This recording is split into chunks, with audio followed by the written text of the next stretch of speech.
piece here just to demonstrate. Boom. Hello. See how easy it breaks? So be very soft-handed with it. Other than that, this thing is so thick, so warm, and usually the pure mohair blankets, those are the most expensive, sometimes $800 to $1,000. So, the best thing is to make it yourself, give yourself time, and I can't tell you how warm this is. Oh my, February was the day. So, you guys, thanks for watching and thanks for stopping by. And as always, yours truly, Heart Megan. Stay warm. Ciao. Oh, I knew I would screw up that name. To tell you the truth, I would like to know which number of Punxsutawney, I still can't say it, Punxsutawney Fields this is. Even if he lives 20 years, look out, Punxsutawney Fields, 40th?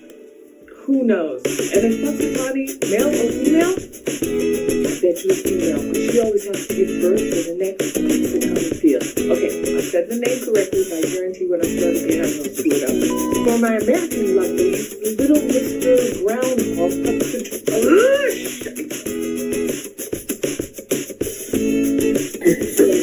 Okay. All right. Hey, Lydia. Good to see you. Woo! All right. Good to see you. Thanks for coming. And so to work in the back loop only, you're going to take a look at the top of your row and you'll see this V here. The back loop will be the loop that is furthest away from you. So that horizontal bar there, that's furthest away from you, that is your back loop. You're going to work all of your stitches from here on out into that back loop only. So for row 2, you're going to half double crochet in the back loop only of each stitch all the way across. So yarn over, and again skip that slip stitch and the chain 1. In that first stitch, back loop only, work your first half double crochet stitch. You're now going to half double crochet in each stitch all the way to the end of your row.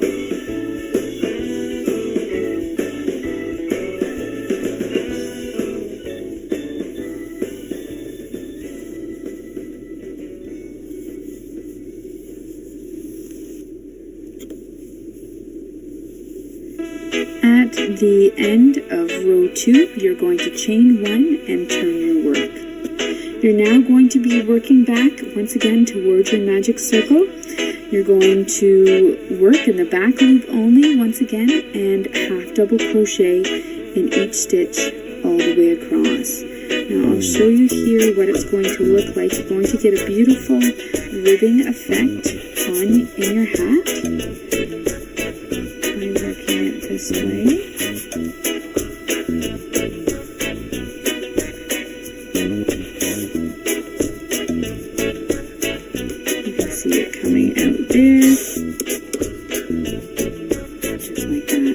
So work in the back loop only all the way across, and once you come back to your magic ring, I will show you once again how to slip stitch into the center of it before you chain 1 and turn your work.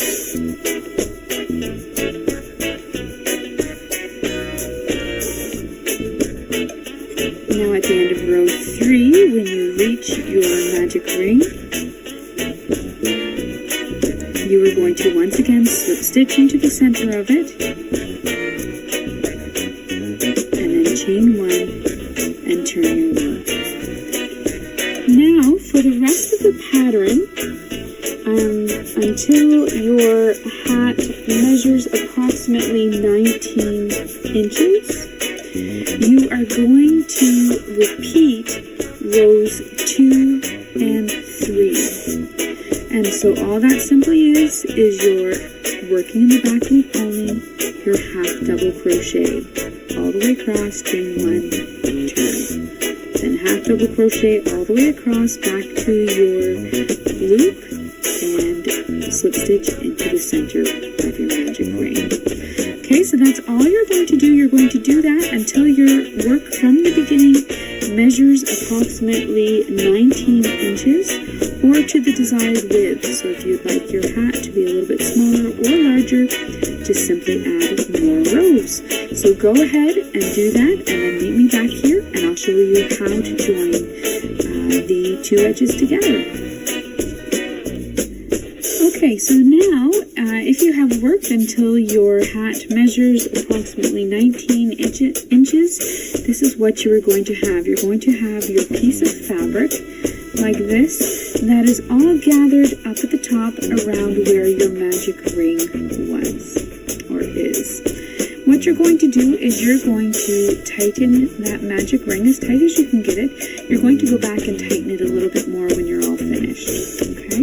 Then you're going to take it, there is no need to fasten off your yarn. And you're now going to piece the two pieces together. So keep your wrong side of your hat facing. So this is my wrong side. You can see here where I've joined my yarn. So yeah, that forms my wrong side. What I'm going to do is I'm going to turn my hat so that I'm working depending on which part, which end of the hat row you finished off on. You may not need to turn it, but I'm going to turn it because I am going to be working right to left. And what you're going to do is you are going to turn the hat inside out so the wrong side is facing, then working through both thicknesses, and in the back loop only of each side, you are going to slip stitch all the way across. Okay, so my first stitch is here, and the back loop only, I'm going to insert my hook. I'm going to take the other side, and I'm going to insert my hook through the back loop only of the other side as well. I'm going to yarn over, pull through the two loops, the two back loops, and through the loop on my hook, and that's my slip stitch. I'm going to slip stitch in the same way all the way across. So under the back loop of the fabric that's closest to me, under the back loop of the other side, yarn over, pull it through both, and then the loop on my hook. Continue that all the way across, and you're going to slip stitch those two edges together.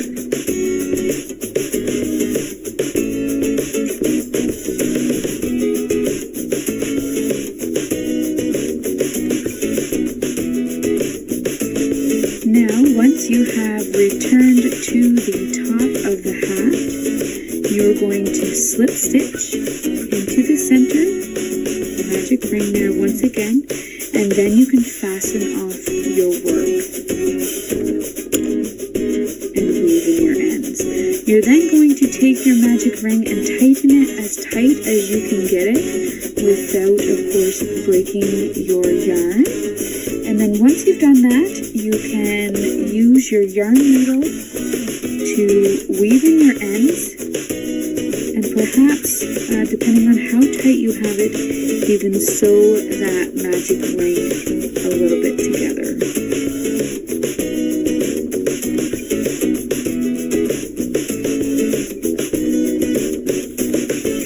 Once you are happy with how tight you have worked your magic ring there, you can clip off your ends and weave in any other tails that may be out. You're then able to, once you've woven on your tails, I haven't done that yet, you're able then to turn your hat right side out. You can see that is what the top of my hat now looks like. Now you can either put a palm to the top of it, either one that you've handmade yourself. If you're curious to know how to make your own pom-pom, check out my channel there. There are a couple of tutorials, one on how to use a pom-pom maker to make a pom-pom, as well as how to use paper towel rolls in order to make a pom-pom. So you can check out those two tutorials there, or of course there's always the option of a faux fur or something like that, or leaving it as is.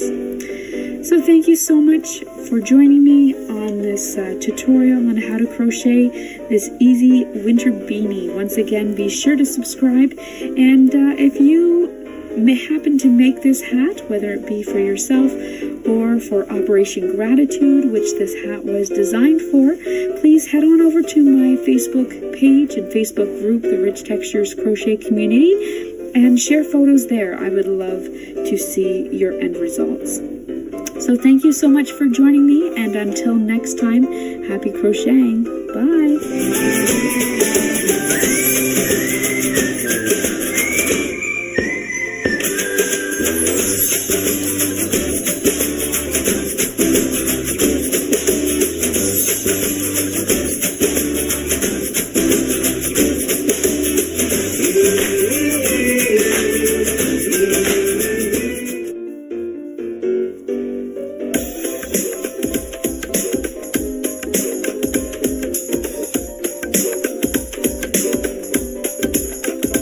Tasarım için kullanacağım ipim Ripon ip, tığım 6 numara.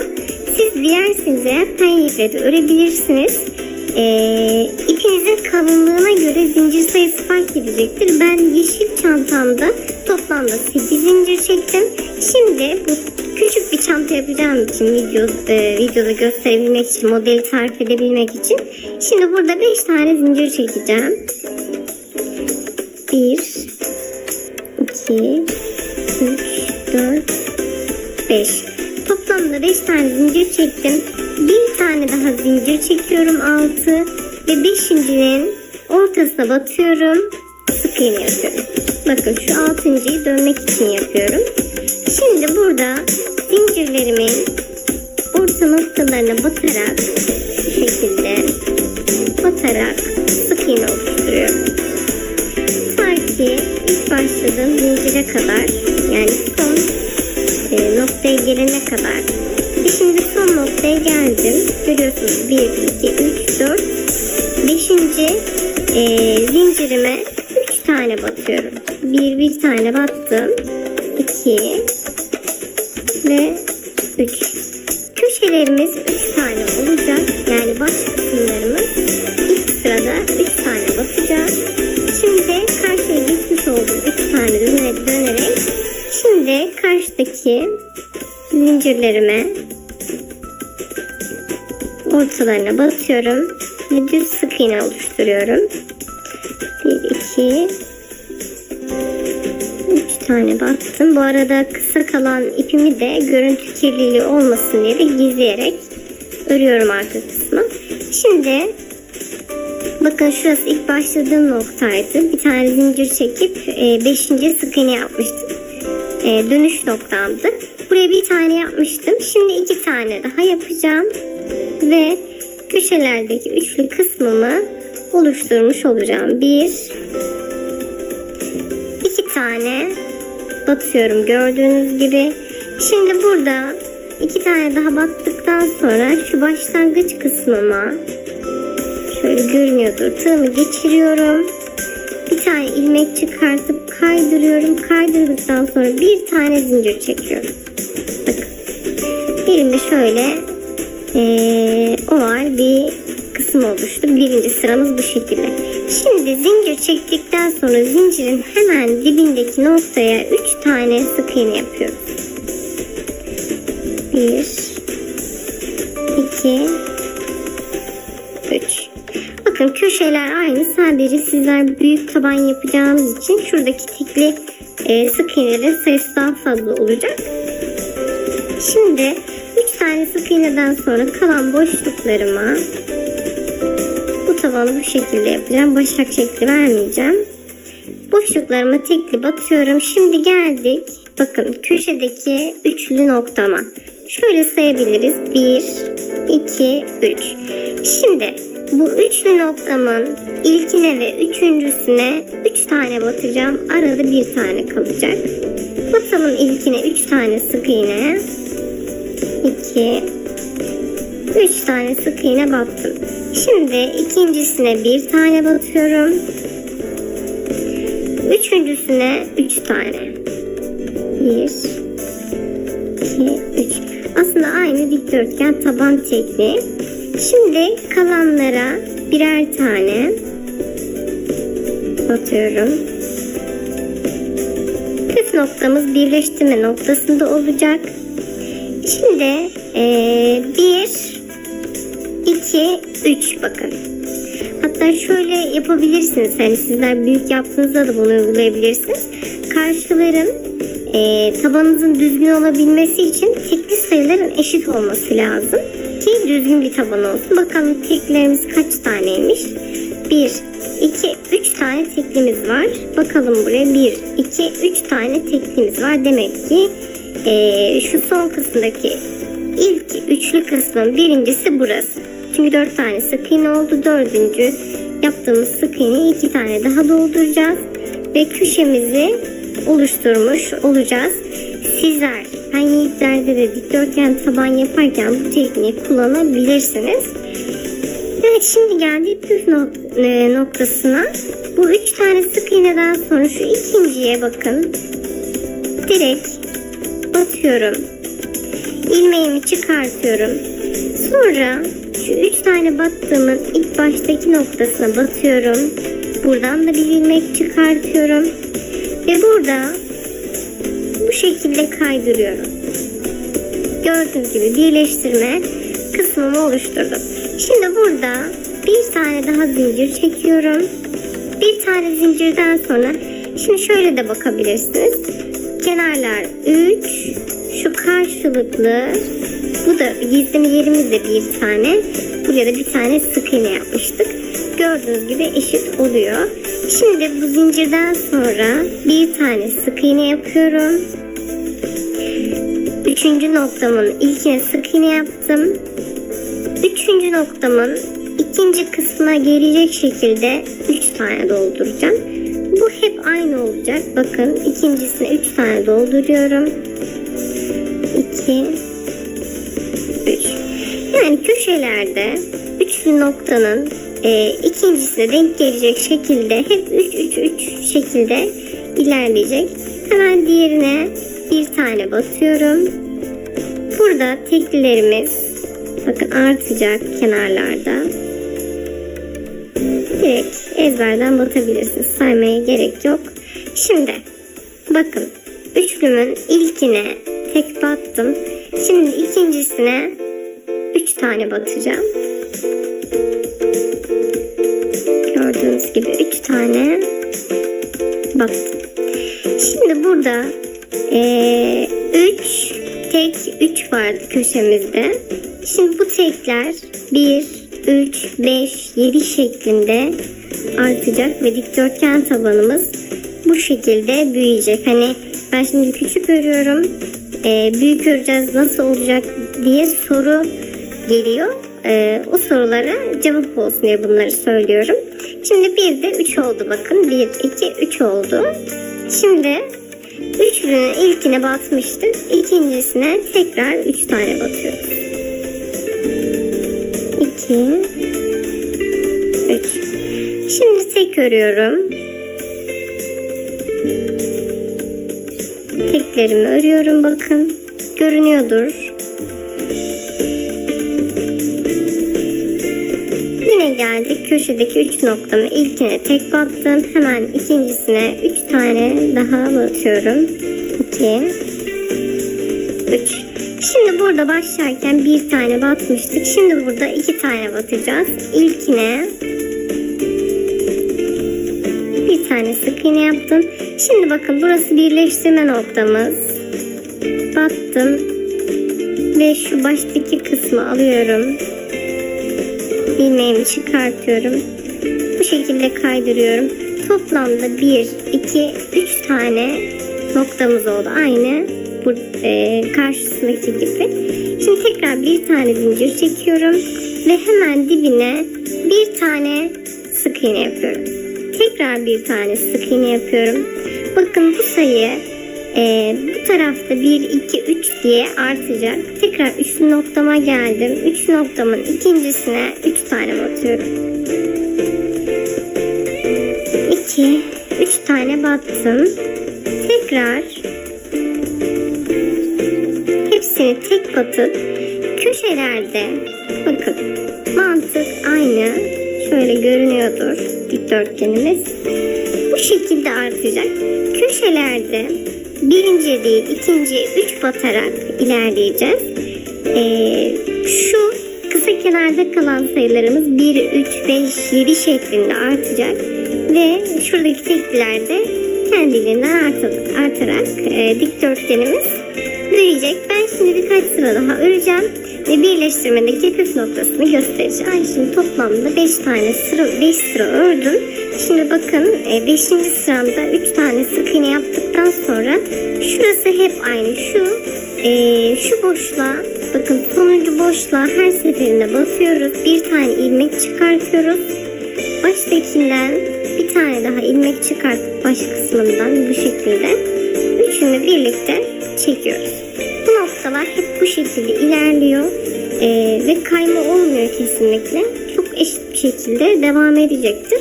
Bunu dediğim gibi penye iplerde de kullanabilirsiniz. Oldukça muntazam bir taban oluyor. Şimdi bakın duvar çıkacağız. Bir tane zincir çektim. Bir tane zincir çektikten sonra bakın şu şekilde hemen tığımı şöyle ipimi şu arkaya alıyorum. Şuradan yani ters olan kısımdan batıyorum bu şekilde. Tığımı bu taraftan yani ters kısımdan üst kısma doğru dışarı çıkartıyorum. Tekrar tığımı bakın bir sonraki boşluğa tığımı alttan geçirip bakın tığımın üstünde bir tane sık iğne kaldı. Buradan ilmek çıkartıyorum. Diğer boşluktan da ilmeğimi çıkartıp direkt sık iğne yapıyorum. Tekrar yapalım. Bakın şu boşluktan tığımı geçiriyorum alttan arkadan. Tığımı uzatıyorum. Aynı dikiş yapar gibi bir sonraki boşluktan tığımı geçiriyorum. Bakın bu şekilde oluyor. Ve buradan tığıma ilmeğimi takıyorum. Çıkartıyorum ilmeğimi. Diğer boşluktan da çıkartıp kaydırarak başına dolayıp bir tane sık iğne yapıyorum. Bu şekilde bakın battım boşluğuma. Diğer boşluğuma da batıyorum. Kaydırıp ilmek çıkartıp sık iğne yapıyorum. Bu şekilde şimdi köşelerde de aynı, hiçbir farklılık yok. Ta ki şu noktaya kadar, sonuncu noktaya kadar geleceğim. Şu anda son noktalarıma geldim. Bakın. Bu arada çıkardığım ilmekten, şu noktadan, bakın. Şu noktadan batıyorum. Bu şekilde ilmeğimi çıkartıyorum. Ta ki son noktaya kadar. Şöyle göstereyim. Bakın son bir nokta kaldı. Buraya da batıyorum. Burada şu son ilk başladığım noktaya da batıyorum. Bakın son boşluğuma battım. İlk başladığım noktaya da batıp buradan da ilmek kaydırıp bu şekilde şuradaki bakın böyle ikisini çıkardıktan sonra en başta başladığım sık iğnenin başından batıp ilmek çıkartıp bu şekilde kaydırıp birleştirme noktamı da oluşturmuş oluyorum. Yani eşitlemiş oluyorum sıramı. Ve burada bir tane bakın bunu yaptıktan sonra bir tane zincir çektim. Ve hemen çapraz çalışacağımız için, çarpışı çalışacağımız için boşluklara batacağız. Bakın şuradaki boşluklara batacağız. Tığımızı alttan çekip ilmeğimizi normal sık iğne yapacağız. Boşluklara batıyorum. Tığımı alttan çekiyorum ipimi. Düz bir şekilde çaprazlıyorum. Batıyorum. Alttan çekiyorum. Ve normal sık iğne yapıyorum. Şurada şöyle bir püf nokta var. Üçlü sık iğnemizin şu alttan baktığınız zaman ikincisine burada çift batacağız. Bakın şurası ilki. Normal çapraz sık iğnemizi yapalım. Köşeye geldik, boşluğumuza 2 tane batacağız. 1 2. Bunun sebebi de şöyle göstermek istiyorum. Köşelerin düzgün durması. Bakın. Köşeleri görüyorsunuzdur. Eğer bunu yapmazsanız köşeler yani duvar kısmımız toplanacaktır. Ve şimdi bu şekilde batıyorum. Alttan alıp bu şekilde çarp işiyle köşelerin hepsine 2'şer tane batarak bitiş noktama kadar öreceğim. İlk sıramda köşeleri 2 tane battım. Sadece bunu ilk sırada yapıyoruz. Köşeleri 2 tane batmayı. Bunun dışında normal öreceğiz. Onu da söyleyeyim. Şimdi burada çapraz sık iğnelerimi yapıyorum. Bakın. Son noktaya geldim. Son boşluğa da batıyorum. İlmek çıkartıyorum. Ve ilk başta başladığımın bakın şu noktadan başına batıp alttan ilmek çekip direkt ilkiyle ikisinin içerisinden geçiriyorum. Bakın bu şekilde gizlememi, birleştirmemi oluşturacağım. Bu hiç göze çirkin görünmeyecek. Burada bir tane zincir çekeceğim. Hemen dibine, boşluklara. Hemen dibindeki boşluğa batıyorum. Yine alttan alıyorum. Bakın. Bu şekilde çapraz çarpı işi yaparak boşluklarıma batacağım. Köşelerde de tek batacağım artık. Yani artık bundan sonra köşelerime tek batacağım. Akılda soru kalmaması için yine köşelerime tek batıp sıramı bitirip yine bitiş noktasında bir kez daha birleştirmeyi göstereceğim. Şimdi son sırama geldim. Yani son birleştirme noktama. Yine çapraz batıyorum. Bakın. Şöyle tek çizgi gibi sola eğik duran çizgilerin boşluğuna da batıyorum. İlmek çıkartıyorum. Baştaki noktadan ilk tığımı geçirip yine alttan alıyorum. Çünkü çapraz işi yapıyoruz, çarpı işi yapıyoruz. Tığı alttan çekmekte fayda var birleştirirken de ki muntazam olabilsin. Tekrar zincir çekip hemen dibindeki noktaya da çarpı işimi, sık iğnemi yapıyorum. Ve bu şekilde bakın düzgün bir şekilde, muntazam bir şekilde ilerleyecek. Şimdi ben şöyle yeşil çantamda da göstermek istiyorum. Bakın birleştirme noktamız şurası. Gördüğünüz gibi olabildiğince muntazam. Şimdi ben çantamı yükselteceğim. Hiçbir farklılık yok. Bütün noktalara tek batarak ve birleştirmemi yaparak çantamı yeteri kadar yükselteceğim. Sonrasında birlikte olacağız.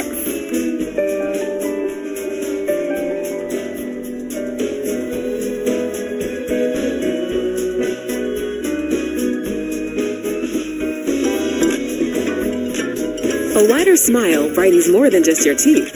Colgate Optic White's unique hydrogen peroxide technology is engineered to remove deeper stains for a visible difference in just 3 days. So you can live life to the brightest.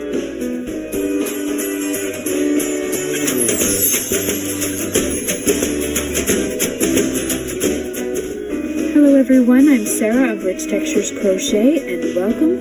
Today we are going to learn how to crochet this easy children's crochet hat, which is this little hat that you see here in front of you. It is a ribbed hat, which I love because it means it has quite a bit of stretch. This is a very flexible pattern. It comes in 6 different sizes, and it also has a turn-up brim. The brim is not fixed, so you can either use it as a slouch or you can turn it up and make it into more of a beanie style. It also means that it's going to fit a variety of sizes, of head sizes. So, as I mentioned, this pattern includes 6 different variations. It includes your preemie size all the way up to a child size. Okay, if you take a look at the written pattern that's found on my blog for free at richtexturescrochet.com, or here you can just see it in the screen of the video, the sizes are there. Now this is the measurements for the hat laid flat. Again, there is quite a bit of stretch to this hat, so it is going to get the circumference a lot larger than it is when it's laid flat and just relaxed. You can also add a pom-pom to the top if you choose, or you could leave the top of the hat just as it is, as clearly to. As far as the materials are concerned, you're going to need a little bit of worsted weight yarn. I'm using a 100% wool by Sugar Bush Yarns. It's called Bold, and it is a bit thinner on the worsted weight size. So if you're looking for something to substitute, you're going to want to go with maybe a lighter worsted weight yarn. Okay. For your smallest preemie size, you're only going to need about 100 yards, maybe even less for that smallest size. So if you're using the Bold by Sugar Bush Yarns for the sizes preemie to 24 months, you're only going to need the one skein. When you go up into the child size, you're going to need 2 skeins. Each of these skeins has 190 yards. Okay, so for your smaller sizes, your preemie and your 0 to 3 months, you're going to need about 90 to 100 yards. For your 3 to 6 months, you're going to need about 100. For your 6 to 12, maybe 120, maybe 130 yards. 12 to 24, you'll need about 160 yards. And then your child size, you're going to need about 210 yards of yarn. Of course, your pom-pom is going to add it to the top, and that might affect whether you're using a handmade one or a faux fur. It might affect the amount of yarn that you're going to need overall, so take it into consideration. I am also going to be using a 5.5mm crochet hook, and you're going to need a yarn needle for weaving in your ends and sewing the top of your hat closed. So thank you so much for joining me here today, and while you're here, I invite you to subscribe to my YouTube channel. And without further ado, we will get to working on our easy children's pattern. So today for our tutorial, I'm going to be working on the 0 to 3 month size hat. So this is your newborn size hat. And we're going to start this hat differently than maybe you've seen other hat patterns done. I like to start my hat and work my hat from a magic circle. So what you're going, or a magic ring. There's lots of different ways to making your magic ring. You can take a look at countless videos here on YouTube on how to do it. But what I like to do is I just like to take my yarn. I have the long working end here, my tail here. And simply take it, I cross it over like I would be making my slip knot. And I simply just pull the working end. So this is what I have my magic ring. I'll then insert, holding it here between my thumb and my middle finger. I'm going to hold it together. I'm going to insert my hook into that loop. And I'm going to draw up my working end here. Okay, so that's all I do for my magic ring. Again, there are lots of different ways to doing it. Then I like to keep it here on my ring finger. That way it just kind of keeps it straight and me from losing it. Once you have your magic ring done there, we're then going to start by chaining 31 for that 0 to 3 month size. For your preemie size, you're going to chain 26. Your 3 to 6 month size, you will chain 36. Your 6 to 12 month size, you're going to chain 41. Your 12 to 24 month size, you will chain 46. And your child size, you will chain 51. So today I'm working on the 0 to 3 month size. I'm going to start by chaining 31 chains.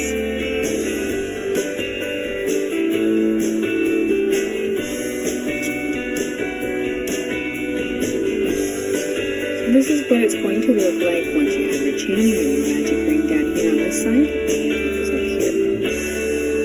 You're then going to, once you have your foundation chain, you're going to single crochet into your second chain from hook and in each stitch all the way across. If you have worked the adult size of this beanie, which can also be found, the Easy Winter Beanie, on my YouTube channel, it's the adult size, you will have worked half double crochet stitches, but for the children's size we're going to work single crochet stitches. So into your second chain from hook, you're going to insert your hook and work a single crochet stitch. You're then going to single crochet all the way across to your magic ring. So for my size, 0 to 3 months, I'm going to have a total of 30 single crochet stitches.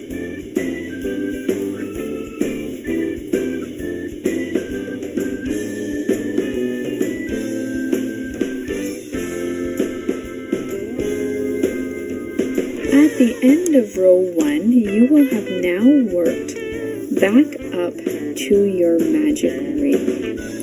When you come to your magic ring, you are going to slip stitch into the center of that ring, chain 1, and turn your work. At the end of each of the odd number rows, you are going to repeat that. You're going to slip stitch into that magic ring, you're going to chain 1 and turn. That way, at the end of the pattern, all you have to do to close is simply pull your magic ring closed or tight and then sew that small opening. I'll show you that when we come to our end. So you've now slip stitched into your magic ring and you've chained 1. So you are going to see 2 little V's here. But these first 2 V's are not stitches. You're not going to work into the slip stitch or into your chain 1. So for row 2, you are going to work in the back loop only, and you're going to single crochet into each single crochet stitch. So working in your back loop only, skip your chain 1, skip that slip stitch, and into that first single crochet stitch, work a single crochet. Sorry, I'll back up. To find your back loop only, you see your V at the top of your stitch here. That back loop is the horizontal bar that is farthest away from you. So you're going to insert your hook under that one only. So in the back loop only, working in the single crochet stitches only, work 1 single crochet stitch. You're going to do that all the way across. So back loop only, single crochet in each single crochet stitch.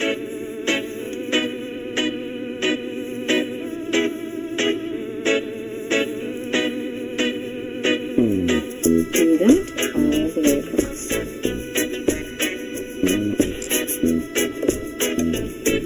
At the end of row 2, you're going to chain 1 and turn your work.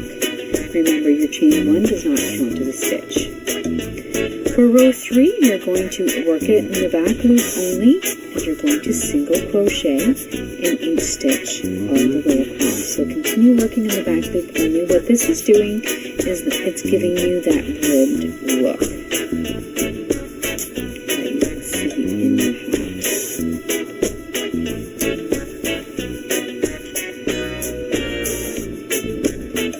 At the end of row 3, you're going to return to your magic ring. Once again, you're going to slip stitch into the center of that ring, chain 1, and turn your work. Now for the rest of the pattern, you are simply going to repeat your row 2 and 3. So working in the back loop only, skip your chain 1, skip your slip stitch, single crochet in the back loop only, in each single crochet all the way across, chain 1, turn your work, single crochet in the back loop only, in each single crochet all the way across, back to your magic ring, where you slip stitch, chain 1, and turn. So that's all there is to work in the body of the hat. You're going to continue to work your rows, and you're going to see that they're going to form around your magic ring. So you're going to continue working your rows until it reaches your desired width, the desired inches across. So for your preemie size, it's going to measure from start to finish approximately 10 inches. 0 to 3 months, it will be 11 inches. 3 to 6 months, it will be 12. 6 to 12 months will be 13 inches. And 12 to 24 months, it will be 14 inches. And for your child size, it will be 15 inches in width. So once your hat is at the desired width, meet me back here and I will show you how to finish off this children's hat.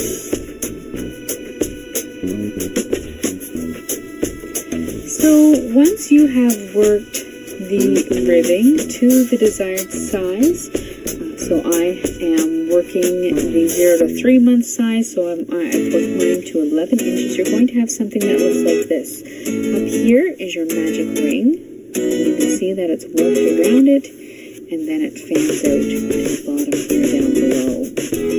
What you're going to want to do now is you're going to want to put your two long sides together, because we're now going to crochet the side of this hat together. So I'm just going to put my hook back on here. One more stitch. It's up to you whether or not you want to fasten off and then rejoin. I am just going to simply chain one. I'm going to turn my hat. I'm then going to be working through both thicknesses and into the back loop only on both sides. So here's the back loop only of my first stitch. Over on this side. Around here. Over on this side, my first stitch is not my chain one, but it's this one right here, and there's my back loop. So, working through both thicknesses, back loop only, I am going to work a slip stitch. So work through both thicknesses, and you can do this fairly tight. You're going to continue that down the length of your hat, the height of your hat, I guess. Okay, so work in the back loop only through both thicknesses, slip stitch in each stitch all the way across.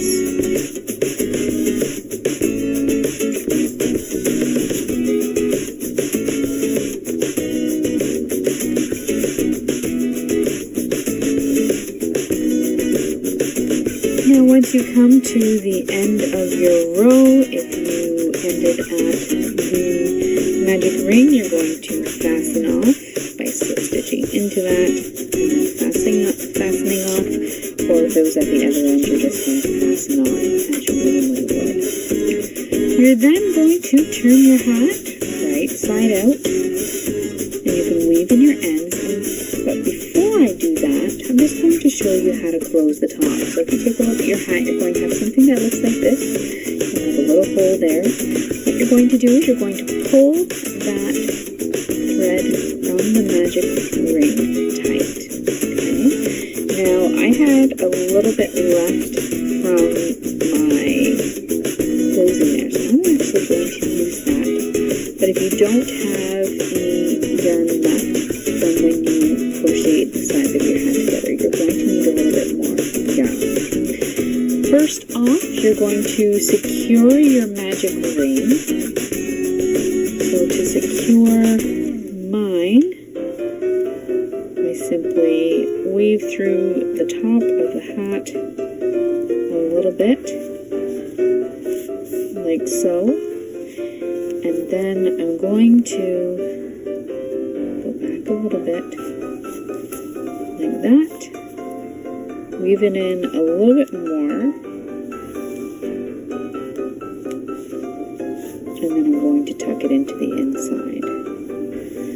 And then actually to sew the top of my hat closed, I'm going to turn my hat inside out again.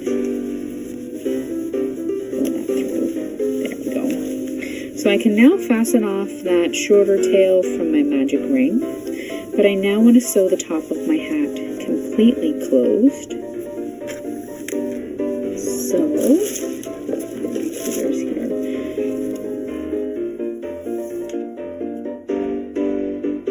Scott 1000 lasts 2 times longer.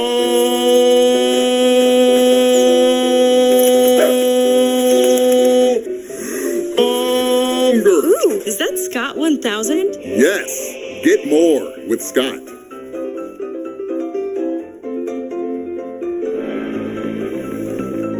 Why would anyone keep on running in this weather? Because there's nowhere else you'd rather be. Raise your bar with our delicious energy-sustaining Cliff Bar. Trim off that one end. And then I'm going to take this long tail that I have left, or if you don't have a long tail left, just simply use another piece of yarn. And then to close my top closed, because it's such a small opening, I just do a quick stitch. I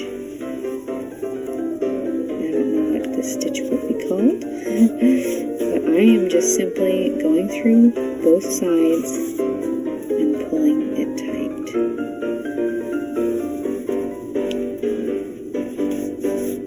I then want to make sure it is secure, so I am going to go through and kind of make a little bit of a knot. I'm going to go back through so that I can flip it off. It makes it really easy for sewing the top closed, doing that magic ring. Then I'm going to turn my hat back right side out. The top is now closed nicely. I can fold up my brim. And then if you wish, you can add a pom-pom to the top, or you can leave it as is. But that is your easy children's hat. So thank you once again for joining me, and I hope to see you again soon. Don't forget to subscribe, and until next time, happy crocheting. Bye!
What you know about rolling down in the deep? When your brain goes numb, you can call that mental freeze. When these people talk too much, put that shit in slow motion. Yeah, I feel like an astronaut. Do you hate someone in your life? If your answer is yes, I would like to share something with you. When you hate someone, you're actually drinking poison and expecting the other person to have the effect. Hating someone is like actually having a very nasty seed in your body and in your mind. And this nasty seed, this bad seed will grow. It will cause more negative emotions, more negative energy into everything else that you do. My recommendation to you, just let it go. Don't allow such negativity to affect other areas of your life. If you're wondering, how do I let go? How do I let go of the feeling of hate towards that particular person? Very simple.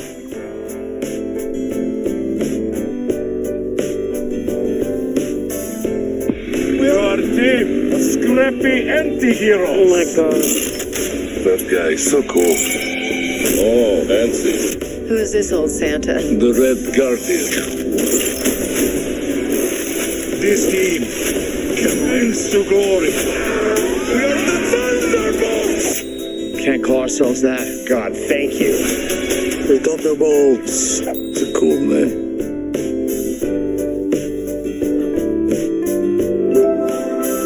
With Asana, you can manage any kind of work. Say your team is responsible for project intake from other departments. Maybe your team is in charge of campaign management for multiple initiatives. Or your team works on strategic planning. Or literally anything else. Asana works for you. Try it for free at asana.com. Hello everyone, and welcome back to Retail Crafts. I'm Sarah, and this week we have part 2 of our spring preview, including the Maryland Sugar Festival. This part 1, that was last week, and you can scroll back to the there I talk about a lot of new products that we're going to be offering both at the Maryland Sugar Festival, which is coming up in the first week of May, as well as for the spring booth season, which is online as well. So yeah, I'm really excited about Maryland. It's the biggest show that we do every year. And this year it is the 4th and 5th of May. Again, that's the first weekend. Down at the Howard County Fairgrounds in Christchurch, Maryland. I believe there's a $5 entry fee. So it's not very expensive, but you do have to get tickets. You can get advance tickets at sheepandwool.org. There they have a list of activities, the speakers, the workshops with the probably largely sold out at this point. As you can see, who's giving the checks, and of course the list of vendors. We're going to be vending in the main hall in booth D&C. Come find us there. We'll be nice and close just in case it's raining or anything like that. I also wanted to spotlight some other vendors and I'll talk about those folks in just a moment. But first I wanted to touch on a couple of things that I didn't really get to show you last week. So last week I showed you kind of a prototype of the new project bags that we have. And this week the bags are finished. My sewist finished making them and I got to pick them up and so I can show you the colors that we have. So here is the finished bag. This is the smaller size. And as I mentioned last week, we're going to be offering these in solid colors. I wanted to keep it gender neutral, not too cute. There's tons of really cute project bags out on the market, and so if that's your game, if you want something with sparkle or unicorns or kittens or something on it, you've got tons of choice out there. So I wanted to do something a little bit different, and I'm really pleased with the way these turned out. Again, there's no zipper, so they just open using this mechanism that springs back on itself. So it's a great travel bag for that reason, because your stuff doesn't fall out. So I like that aspect of it. In here I have 2 balls of soft yarn, 1 large ball that I cut in half because I like to do my socks simultaneously. And my pattern, my little notions pouch. So I've got everything I need, and then it comes with this wrist strap, which is removable. But if you like to stand up and knit, I do this sometimes, especially at an event, or if I'm waiting a long time in the doctor's office and I get tired of sitting down, I just stand up and knit. So you can stand up and knit right out of this. Just take out your knitting and use your wrist strap to hold on to it while you knit. Of course, the wrist strap can also be used to just carry your bag, or to attach it. It does have a removable fob, so you can use it to attach the bag to another bag or inside of another bag. Otherwise, it's so fall out. So that's the small size. It was fairly compact, but again, I wanted these to really be good for travel. They'd be lightweight. They fold down really flat. You don't have to put it in. So they'd be great to roll up and bring it to the beach or on a hike or wherever you're going at the bar. Strap it in, stick it right in. This is another color that we have. This is a plum. We have different inner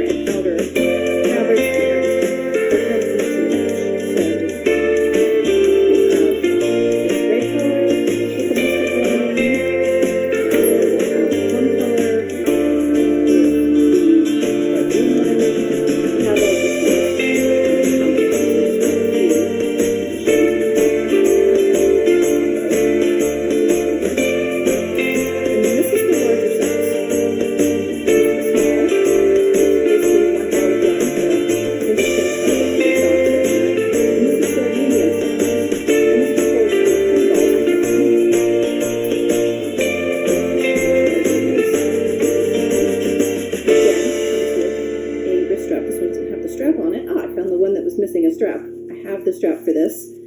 I'll just pop this one on here. And so again, because these bags are lightweight, you know, they still make a nice bag to carry with you as you're going around town on your errands. And one thing I'll mention again is that all of the fabrics, the inner fabric, which is I believe they call it the broadcloth, it's like a silver fabric. The outside, which is a nice twill, and the strap itself are all 100% organic cotton. So that's important to you. Know that organic cotton does not use nearly as many resources in terms of water, pesticides, all that stuff, as non-organic cotton does. So it's important to me to find a eco-friendly fabric that would hold up well. And I'm really pleased with this choice. Another color, nice for spring. This is reading a little bit more sage green on my screen. It's actually kind of a bright grassy green. Almost lime green for springtime. And again, these will be available in different combos. You might get a green with a yellow border. So anyway, come down to the booth if you're there in Maryland and check them out. If you have any left over, I will list these online. So the next thing I wanted to talk about, and I'm very excited, is what I'm wearing. And this is a new design. It's a wrap, shawl, big scarf, whatever you want to call it. And the name of the design is going to be Inner Harbor. It's not published just yet, but there is a placeholder page now on Ravelry if you wanted to either add it to your queue, or your favorites or something, and consider continuing to have it out. I'm really excited to collaborate with Neighbors and Fabric Company on this. This is their yarn. It's the merino gradient sets that she sells. I think she calls it the rustic merino. And the reason that she calls it rustic merino is because my theory, I actually asked her, is that it's a little bit thick and thin spun. So if you can see that up close. And it is a single. Now, I was not 100% sure about this yarn when I ordered it, because I don't often knit things with a single yarn. It can kind of skew your fabric sometimes. You guys, this is amazing yarn. It's really beautiful. The colors that she gets are so saturated. I've never seen like a lighter blue that glows the way that this does. I don't know how she does this. I have some theories about how she does this, but yeah, I really don't know how she gets these colors. So saturated. So the yarn's absolutely amazing. I highly recommend it. And the gradient packs are really fun because they go from quite a light shade down to super saturated, almost black. So I think it's gorgeous. I think, because of that color shift, this can go with a lot of different outfits and be a great accessory. And I've made this in kind of a long sail shape. And so you can do a lot with that. It's sort of like a long skinny triangle, but you could wear it as a head wrap. You can wear it as a cowl, sort of a thing, half over your hair, half on your neck. You can wear it as I am. I've got this wrapped around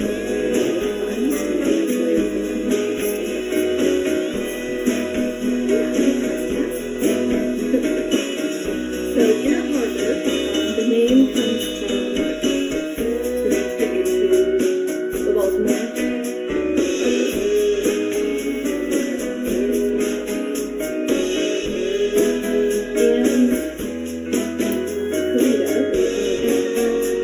Often used for other ways.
Hearts group. It's a great cause. And now at Verizon, we have some big news for your peace of mind. For all our customers, existing and new, we're locking in low prices for 3 years, guaranteed, on My Plan and My Home. That's future you peace of mind. And everyone can save on a brand new phone on My Plan when you trade in any phone from one of our top brands. That's new phone peace of mind. Because at Verizon, whether you're already a customer or you're just joining us, we got you. Visit Verizon today. Price guarantee applies to then current base monthly rate. Additional terms and conditions apply for all offers. And then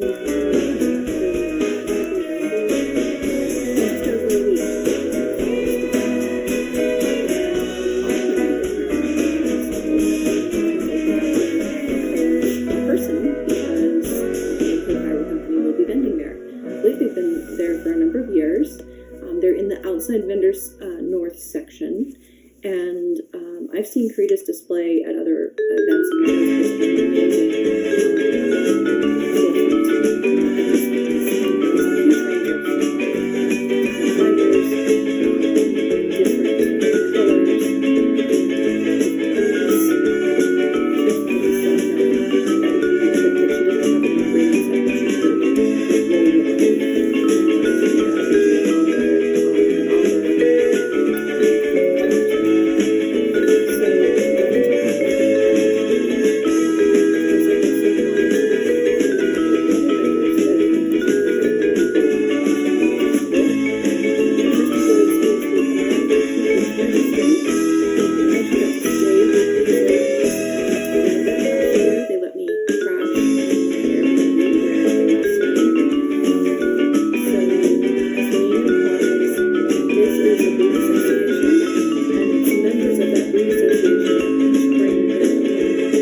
cards.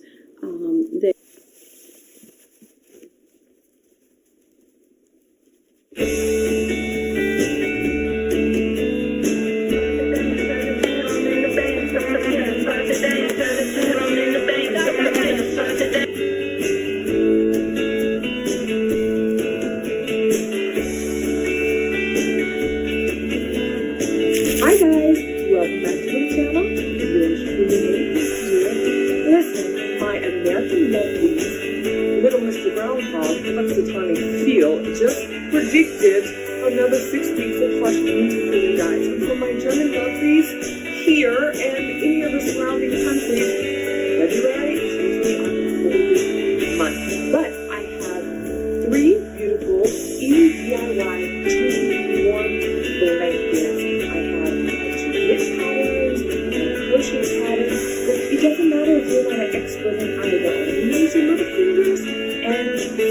yarn. And these blankets not only offer you beautiful winter cozy home decor, but functionally will keep you warm, cozy, snug, with buzzing and rust for these very cold weeks. And these blankets are always so expensive, so why not make them yourself? Let's get started.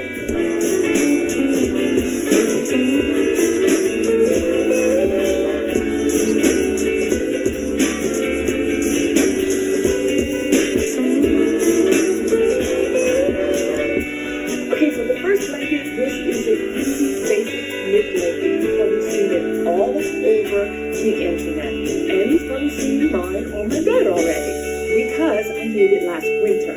But I filmed it. Okay guys, let's get started. Using a long tail, I'm just going to loop through and pull the longest end of the yarn through, making my knot very tight. Now your first loop should be proportionate to the thickness of the yarn that you're using. I'm seeing how it looks. No, it's a little bit too loose for me, so I'm going back and making my loop a little bit smaller. And basically, I'm always going to go through and push another loop through and pull it through. And this is basically your chain link. I like to call it braid because it looks like a braid. And just always trying to keep all my loops about the same size and everything even. Now I'm starting this on my bed, so I can use my bed as a reference to how wide I want the blanket.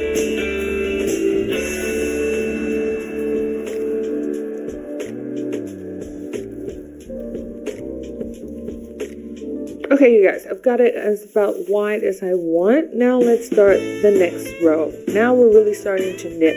I always like my yarn to be in the direction that I'm working. So you see how I have it laid to my right. And I'm going through the top part of that braided chain link, making sure the braid is always looking at me directly, and pulling just the yarn through and making a loop, and being careful that all my loops are the same size, okay? That little top hump of the braid, almost like a little camel hump, and we're going to continue and keep going. Make sure your braid doesn't twist, that your braid is always looking forward to you, so you can take the top part. Okay, we're getting to the end, and you see how those last two humps, we don't want to miss that last hump. That makes a difference. A lot of times it disappears, but you want to make sure you go in it. So I'm going to the second to last, and making sure before my very first loop knot, I'm going in that very, very last hump there.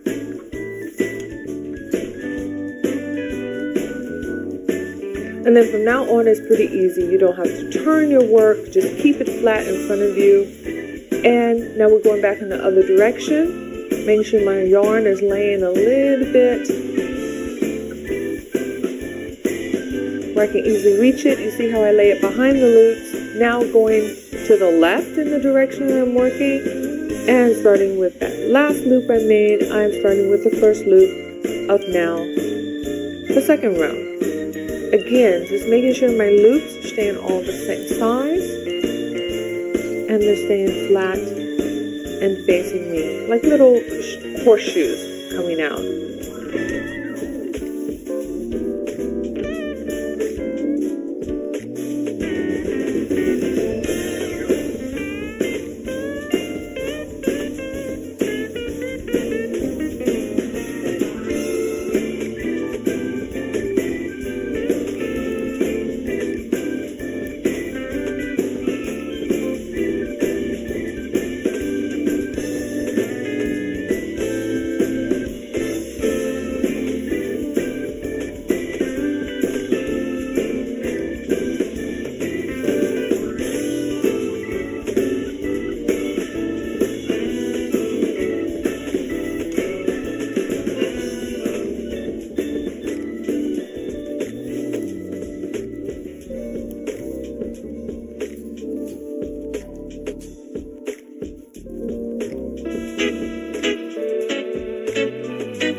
Okay guys, I want to come in here and show you a little bit more detail, show you how you need to keep your loops flat facing you. Make sure they're not turned like this. They will need to be flat and open facing you like an open horseshoe.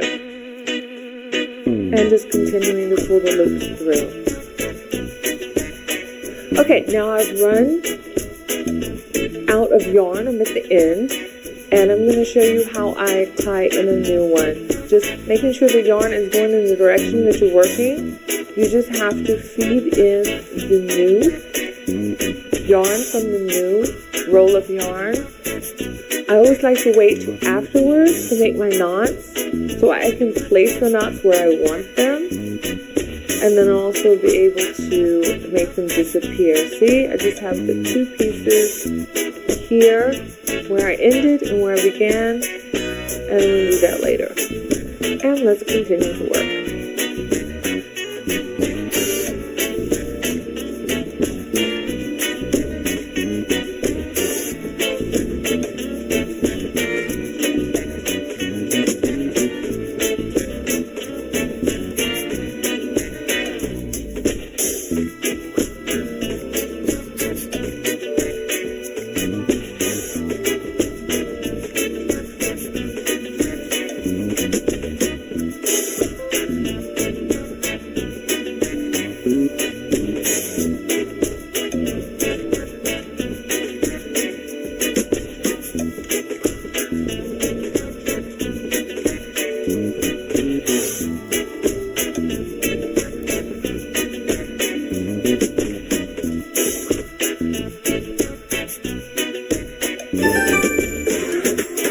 And we're back with the tea on a Metro deal you won't want to miss. Right now at Metro, get a new iPhone 13 with an amazing dual camera system and all-day battery life for only $49.99 with no activation fees. There's no contracts, no credit checks, and nada yada yada.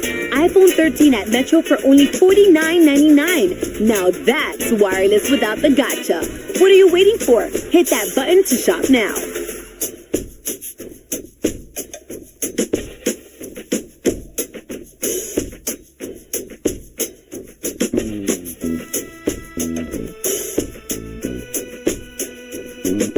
Hey friends, do you have a Walt Disney World moment? I'll show you my favorite. I had a wild ride on these spinning teacups. My mother here, Nana, she was screaming pretty good. There's a couple woes there, but I love this because the smiles, you can't act that smile, you know? Okay guys, I'm going to try to explain to you the best I can if you drop a stitch or if you drop a little bit of a roll. So I'm coming here and I was about to pick up my next loop and see this extra here? Somehow my whole roll got pulled out there. You have to really look at the back because you want every stitch in the back to have a hump like that. So I have to see how many humps are missing. Look, this hump is missing here. So that means this one has to go through here. And at least I have all these on the same level, I think. This is missing the level here. Okay. So what I'm missing is this whole level here. This somehow got pulled out. Hang on, it's just moving.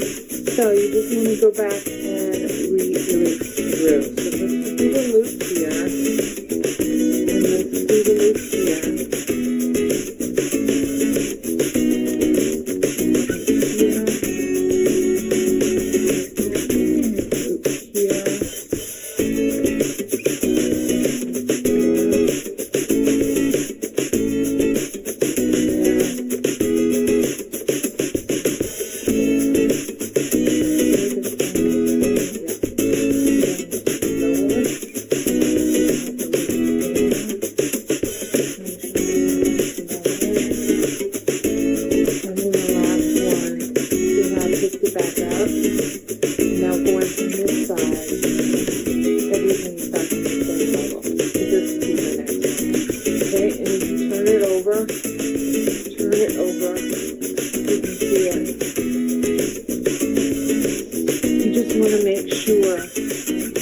All of these are right and alternating from each other. Do you see that? And if I didn't have one alternating, let's say this one was like this and the next one, then I know that I missed the loop there. Then I have to pull this back through, and then all my loops are scalloped now on the back. Here, here, here, here, here. I mean, sometimes that happens. So, I hope if you drop a stitch or drop a row of loops, you can pick it back up. But if you are a beginner knitter and you're not sure about the pattern, you don't have experience with how the pattern's supposed to look and be able to tell if you missed the loop, the best thing is to do just take it apart to get everything back on the same level and just start again. Okay? I hope you understood that and you saw what happened and how I dropped the whole row from the other side. And guys, another tip here. Always keep your eyes out for a little bit of damage to the yarn. Do you see how I already have some fraying here? This yarn is made of 3 cords. 1 cord, for some reason, has been split.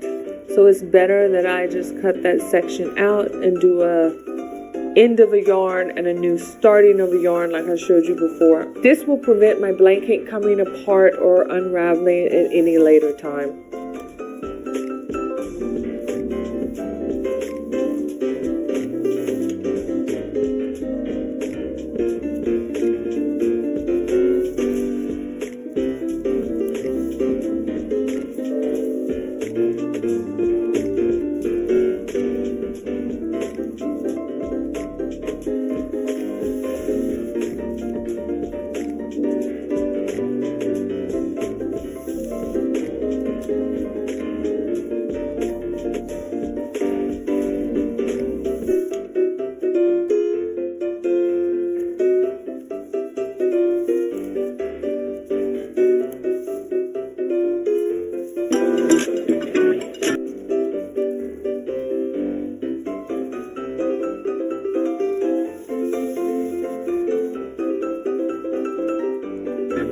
A wider smile brightens more than just your teeth.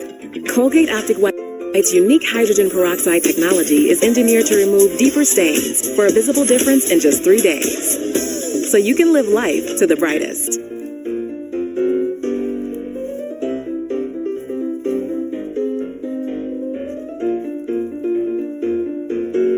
Never hide your Reese's eggs in a basket. I mean, come on. It's the first place they'll look. Okay, you guys, now it's time to tie off my work. I have gotten my desired length of the blanket. We're just starting the next row like normal, pulling up the first loop and then the second loop. But now before I do the third loop, I am taking this second loop into the very first loop.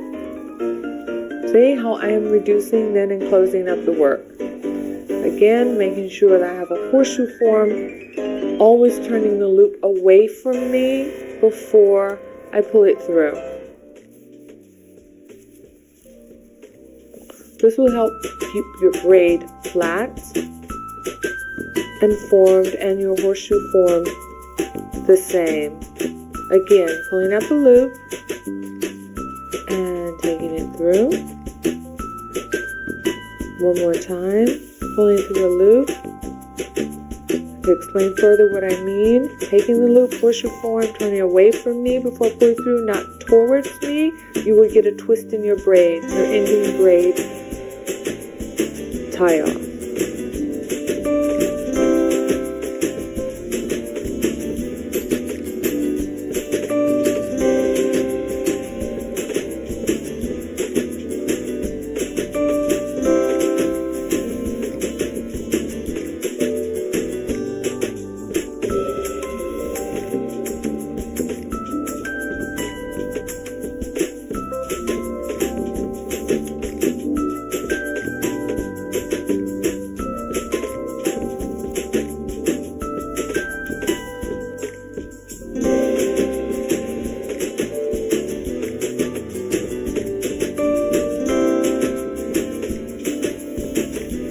Okay guys, after we've made the last loop, I'm just going to cut my yarn and I am going to make a full knot by going through that loop, going to the back and just tying tying it off as a knot.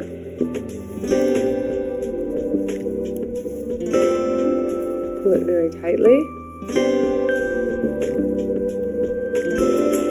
And the end tail of the yarn, you're just going to like feed it through and weave it through the side of your blanket so it disappears into the knit.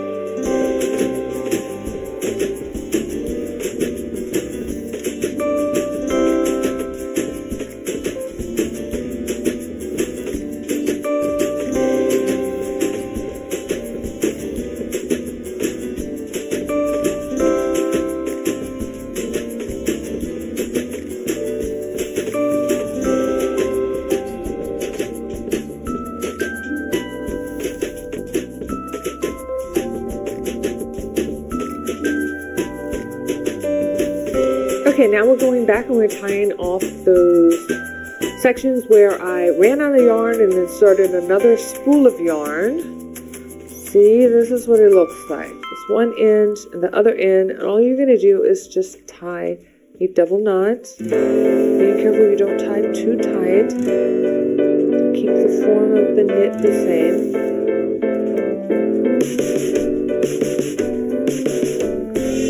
The top, pull from the bottom, just make sure I don't get the knot too tight. Well, the knot needs to be tight, but I don't want to pull the stitch tight or my knitting work tight.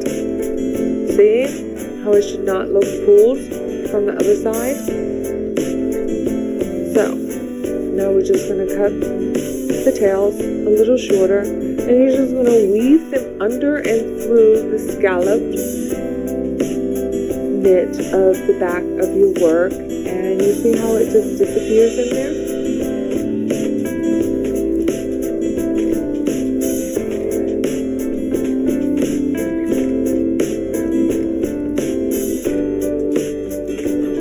Cut off any excess. Be careful not to cut your blanket. Just work from the other side in.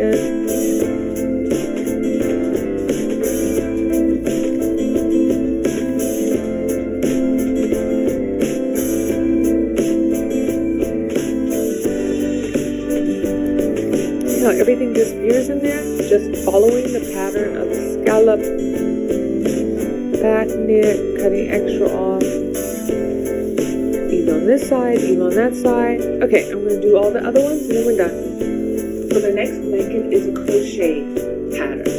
Okay, and you guys probably saw in my bedroom cleaning video, I have been working on it, and I told you I just need to finish it. I've been adding on to it, so I still have yarn here. But I'm gonna finish it this week, I promise. Well, hey, I finished it.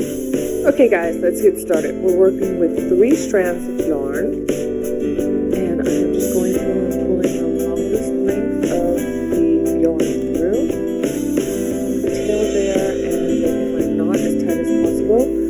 Now, my pointer finger and my thumb are acting as the crochet hook. I'm gonna have them about 1 inch apart. And I'm gonna go through and grip and pull me a loop through now. I think my loop needs to be a little bit smaller. There we go. And I'm going to go through and just pull another loop through, making sure that I have the same distance between my pointer finger and thumb, and making that braid or our chain row.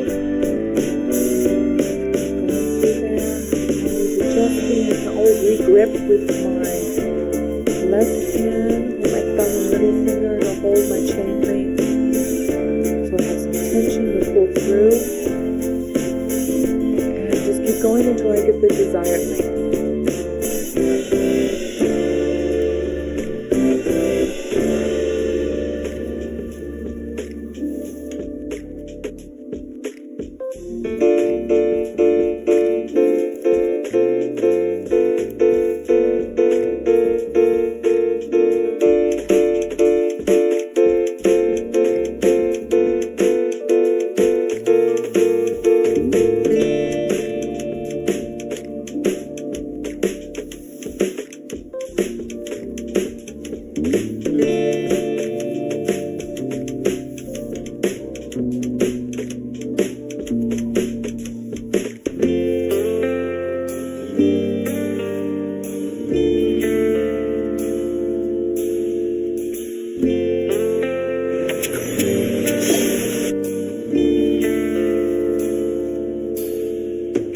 On your period, sudden gushes happen. Say goodbye.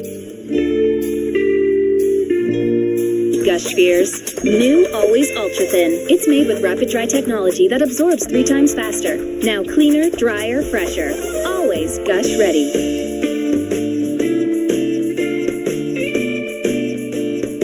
Around here, it's not a patio, it's a patio. Oh, I love those chairs.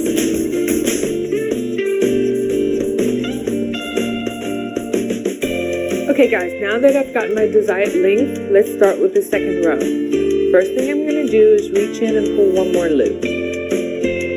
Okay, now making sure my braid is facing me so I can see the upper part of the braid and the lower part, not the back part with the knots facing you, but the braided side. And I'm going to go right behind that knot in that first camel hump, half of that braid. Okay, and there should be 3 strands of yarn on top of your finger. Then you know you're in half of the braid. And yeah, this is the first one, so I'm struggling a little bit. I'm going to pull the yarn through. Make your loop wide enough that you can get your thumb. Okay, I'm working here. I'm trying. Get your thumb and your pointer finger through there again. And then basically you're just going to pull one loop through. Doing the basic crochet single stitch. Okay, again, going in only half the top hump of that braid.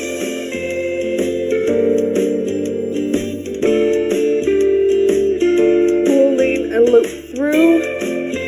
Oh, you guys, okay, I hope I get better at this. I'm always struggling to get my thumb back in there. Get in there. Okay, making sure I have to hold the same distance between my pointer finger and thumb so all my stitches stay the same. And let's try this again. 3 on the top braid.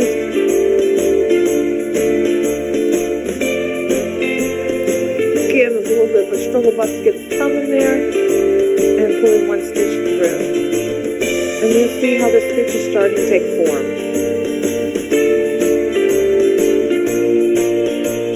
That's what we're going for there. Okay, let me show you one more time slow.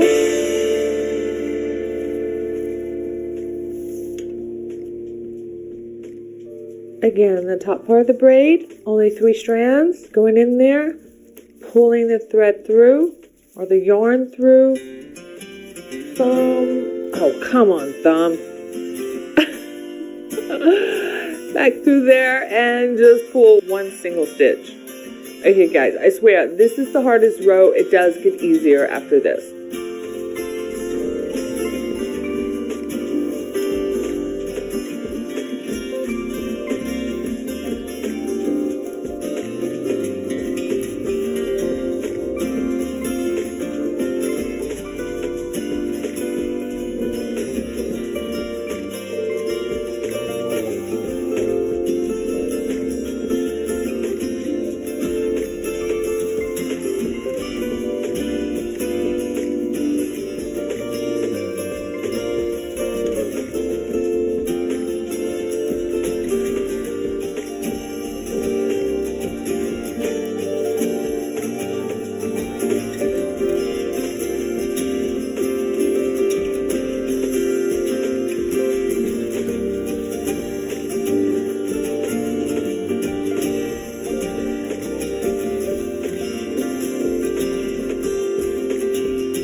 Okay guys, now we're getting to the end, slowly to the end, and I want to slow down because just like with the knitted blanket, you have to really make sure you get in that last little camel hump, which was initially your very first chain on when you were making your chain row.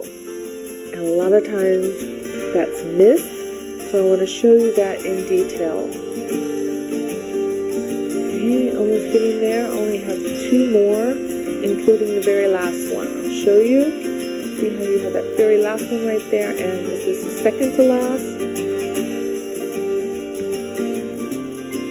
Okay, my last one's disappeared a little bit. Let's see if I can work that out. But this is the mistake a lot of people make. Because it gets pulled so tight and then it disappears. go ahead. Can I get it down there? Let me go ahead and finish the stitch and see what happens. No, it's too tight.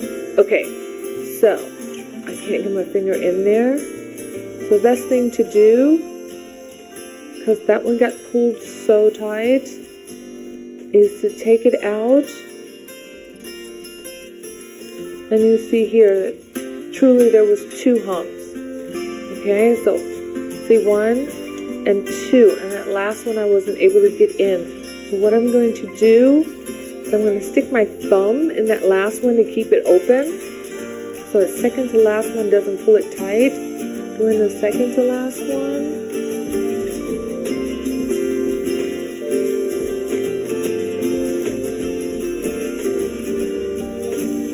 And then see how that last one needs to be also crocheted.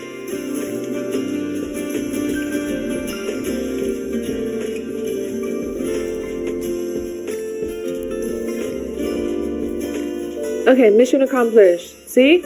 Everything's done. Now to start each row, we are looping once again. And with this work, you do have to turn your work. So every time you loop on the end to start a new row, you have to turn your work. Okay, now remember before we only went under the braid, half of the braid? Now the braid is looking at us and we want to go under the full braid. All 6 pieces of yarn, strands of yarn. You want to go under, pull your loop through.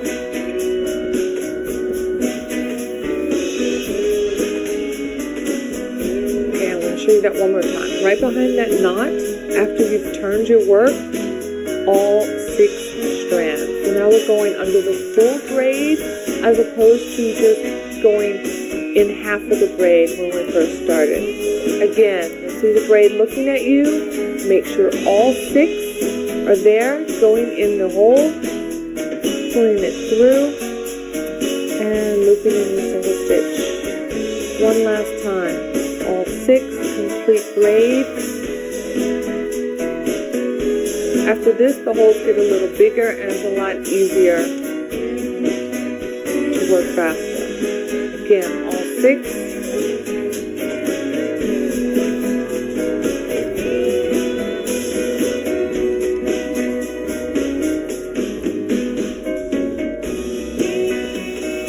And from here, it's easy going.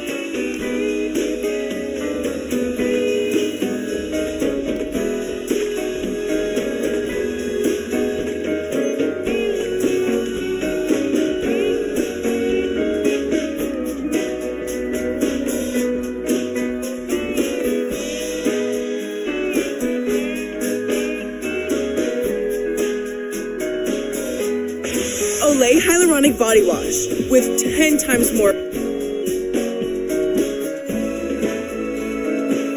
vitamin B3 complex.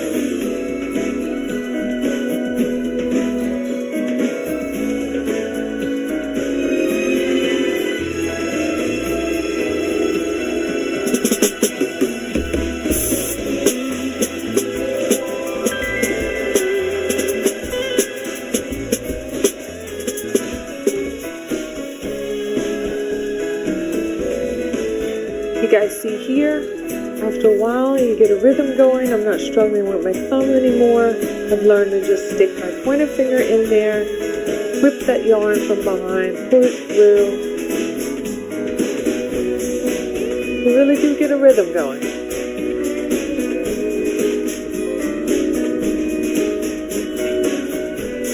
And also I wanted to point out that when I ran out of yarn, you do have to knot when you're crocheting here. So you need to knot your new 3 strands to your 3 strands you're running out of.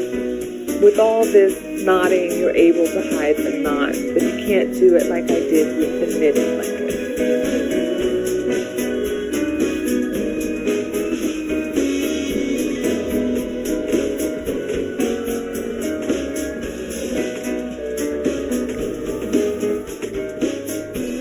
Okay guys, slowing down here again. I'm just going to reiterate putting in those last stitches before you make that one loop to turn your work. You want to maintain the width of a blanket and not lose on every row stitches that our blanket starts to look like a triangle. So I'm getting there. And the second to last. And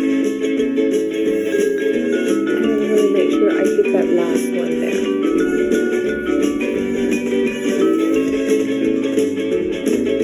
And again, making one single loop and turn everything and work it back.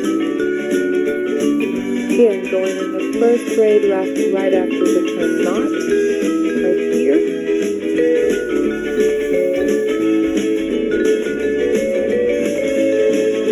And working again, going completely under the loop. But by now, you should have it.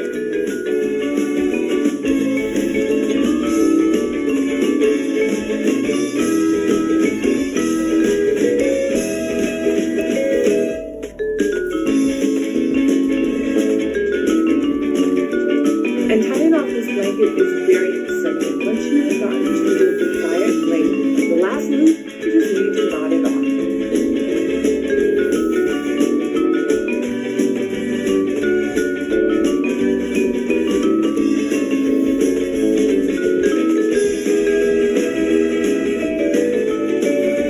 And of course, I went back, coming up the knots where I had to join the ends of the yarn.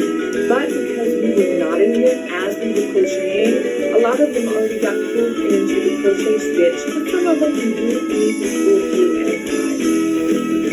Okay, one little tip about this crochet blanket.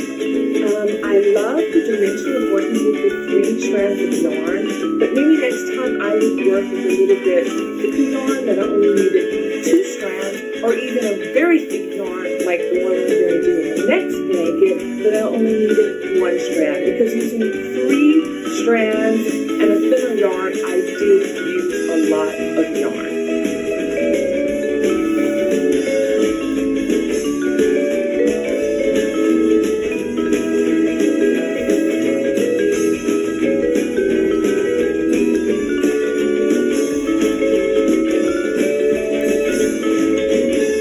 Okay, next we're going to get started on the last blanket. Another knit pattern, but we're going to do a rib stitch. Basically, a rib stitch is when you're alternating between a purl and a knit.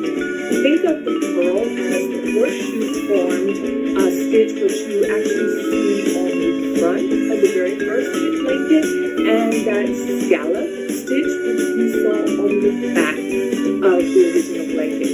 Now, I just started again chaining on and making my initial braid, but how many stitches did I use? I find that it's better if you just draw it out, map it out, because you could do the rib stitch in the pattern you desire. You can alternate 1, 1, 2, 2, 3 to 3, or a little offset like I did, 2 purls, 3 knits. So basically I just drew it out. There's a little horseshoe for my purl stitches and a squiggly for my knit stitches.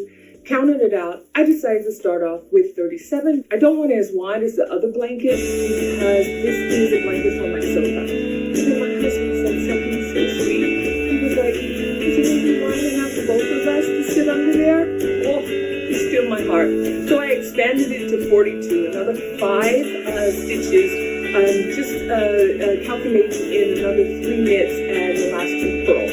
Oh yeah, I forgot to mention, you want to make sure that when you're mapping out the stitches you start with, in my case the purl, but if you flip it over, it's going to be the knit on the other side anyway. So you want to start with the purl and end with the purl.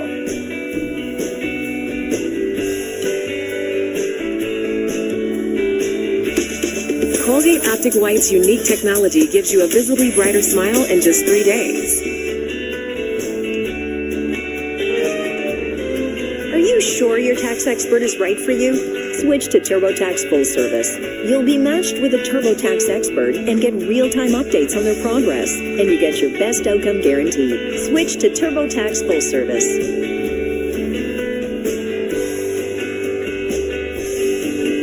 The next thing is we're going to start with our purl stitch.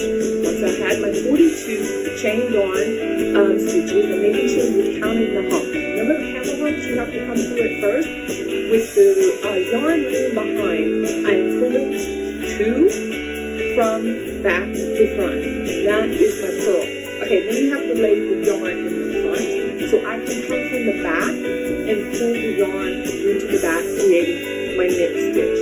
Okay, this is a little tedious just for the first row that you have to lay front and back. As you see later, it's really easy because the yarn is going to basically lay in the middle between the front and the back stitches. It's just a matter of you pull through the front from the back or you pull through the back from the front. And if your stitches in the first row look like just some bobulated snaggle teeth, some are leaning forward, some are leaning backwards, it's okay. Once you start knitting it through, it's like races of working the teeth together, everything will be in a straight line. Now, in with the same purls that you started with, like I did, you know you didn't miss any humps.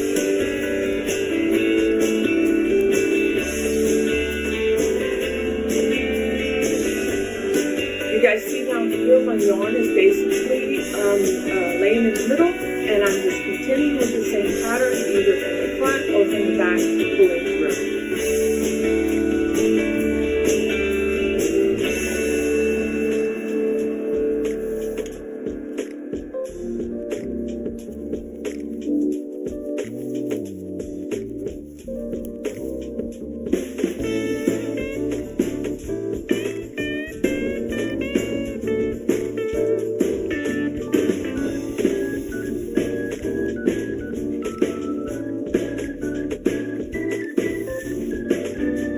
You guys, let me warn you, be careful with this yarn because it's very soft, even though it's thick. And when I was first pulling it, starting the spool, I tore off a piece. But my dog didn't mind. He enjoyed it as a little scarf. Okay, so I've been working about 3 hours. I had about 20 rows and it was way too wide. So rewind. Took everything apart and I went back to a linked on or chained on braid of just 27. And this time I was a little bit more generous with the size of my loops, which made it a lot easier to work with this thick yarn. Okay, I forgot to mention this thick yarn is a beautiful mohair that I got from Amazon. So I will make sure I'll leave that link for you down in the description box. You guys, starting with the larger loops, it went so quickly. Basically, I was within an hour at the point of 20 rows where I had been taking everything apart and started over. Please forgive my nails. That is not dirt under my nails, but I've been working on my DIY clip nightstand. That is silver leaf, rub and buff paint, probably mixed with a lot of fuzz from the yarn. Again, as you see how I thread in the new start of the yarn, and that was not the end of my spool. That was where I was not being careful taking it apart the first time that I ripped it. Okay, now it's time to bound it off. And just like with the first knit blanket, I am pulling the loop up and I am turning away from my body and pulling the next loop through. Being careful that I'm staying with my pattern, still doing knits and purls. When we bound it off with the first knit blanket, we were working from right to left. So I pulled up, turned away from my body to the right, that the top loop or braid stayed flat and not twisted in. This time we're working from the left. Just pulling it up, turning it to the left away from my body, and then looking it through, continuing to have a straight braid on the top.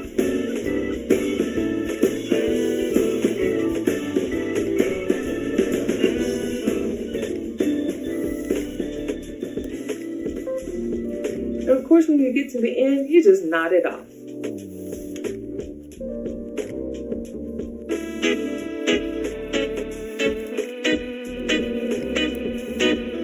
Like before, I'm knotting up my loose ends. Again, very careful not to pull too tight, and cutting them off and weaving them into the knit pattern. Here's one I had on the side.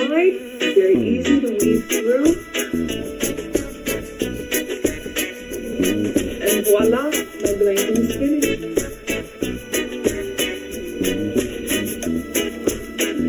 Okay guys, that's the video.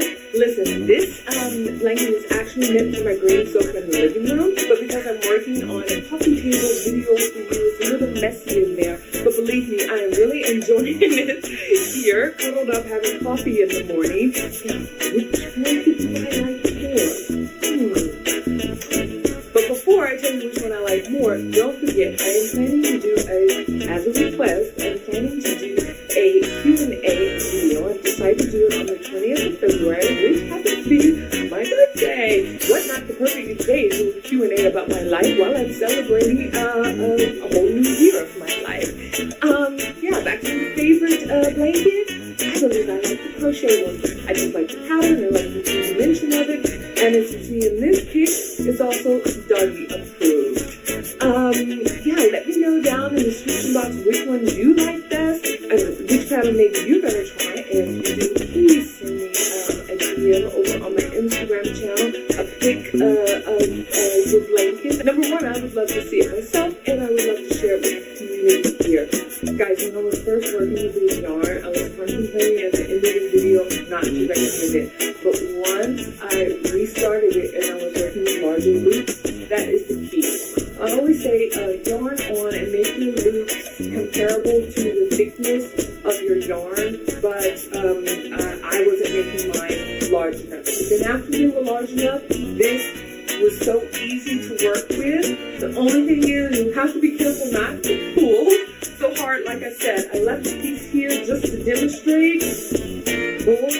Hello. See how easy it breaks? So be very soft-handed with it.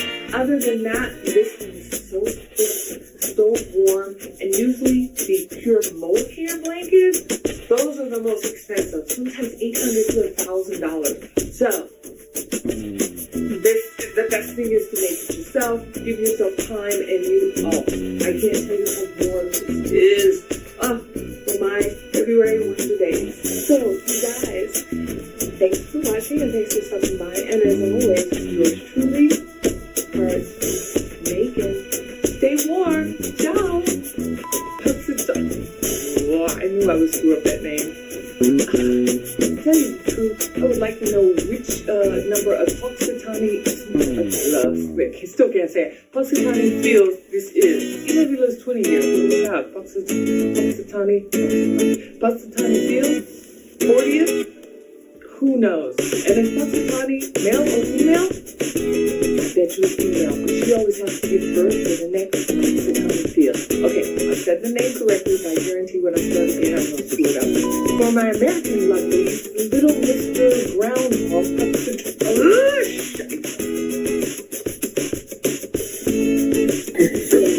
Okay. All right.